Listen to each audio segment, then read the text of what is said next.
আসসালামু আলাইকুম, hi everyone, welcome back to my channel Alam Fatema's কিচেনে। আজকে সরপুটি ধনিয়া পাতা দিয়ে একটা পাতলা ঝোল করব, সেটাই আপনাদের সাথে শেয়ার করছি। এখানে মাছগুলো আমি লবণ হলুদ দিয়ে মেখে রেখেছি, আর এই ফ্রাই প্যানটা আমি গরম দিছি, এখন গরম হয়ে গেছে। এখন আমি তেল দিয়ে দিব, সরিষার তেলে রান্না হবে। তেলটা দিয়ে দিলাম, মাছটা ভেজে নেব। প্রথমে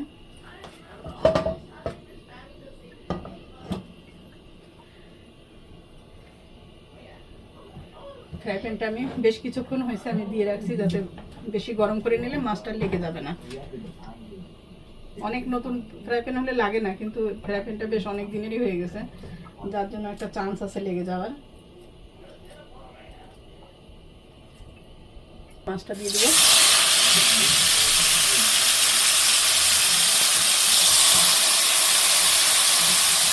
আমি একবারে ভাজবো না, তাহলে মাছটা ভেঙে যাবে।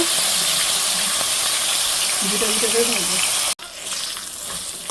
মাছটা আমি এপিটপিট দু পিঠে ভেজে নিয়েছি। এখন আমি মাছটা তুলে নিব।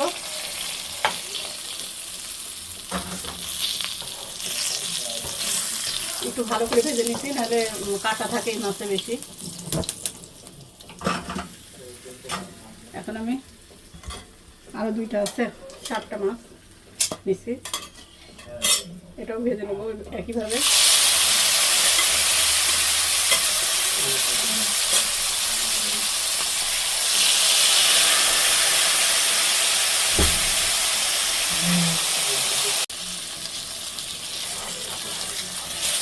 মাছটা দুপাশে সুন্দর করে ভেজে নিচ্ছি, ভাজা হয়ে গেছে। এখন আমি মাছটা তুলে নেব।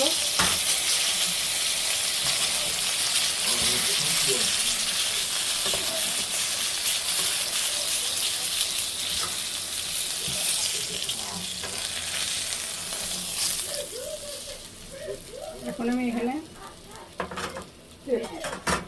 পেঁয়াজ দিয়ে দিব।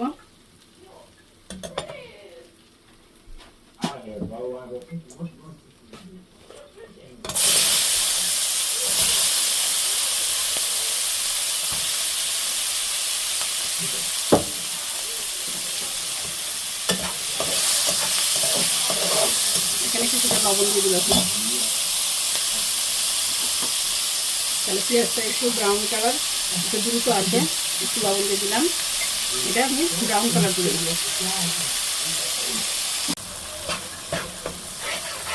মশলাটা তেল ছেড়ে দিচ্ছে, একটু কাঁচা মরিচ দিয়ে দেবো।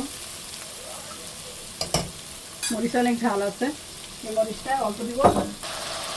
তেজপাতাটা দিয়ে দিলাম আমি, মশলার সঙ্গে কষাবো।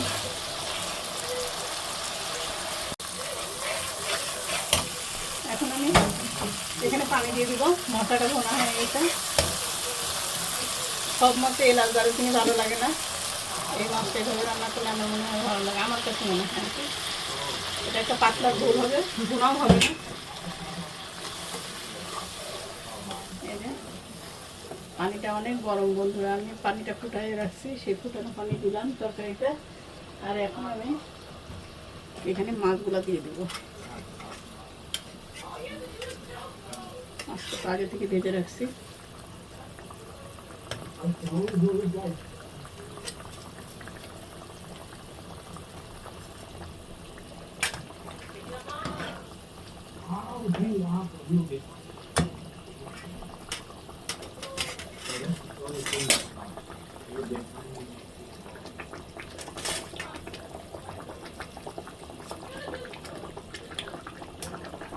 তোমরা এভাবে রান্না করে দেখো, বন্ধুরা, অনেক মজা লাগে এই মাছটা এভাবে রান্না করলে।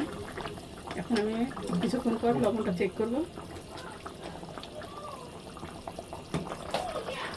ধরে আমি এই যে ধনিয়া পাতা কুচায় রাখছি, এখন এটা দিয়ে দিব, কারণ এটা আমি একটু ঝোল ঝোল রাখবো, বেশি শুকাবো না। ঝোলটাই বেশি ভালো লাগে এটা। এই মাছে অনেক কাটা আছে কিন্তু বন্ধুরা, এইটার ঝোলটা বেশি ভালো লাগে, এই জন্য এভাবে আমি রান্না করলাম। এই যে ধনিয়া পাতা দিয়ে দেবো।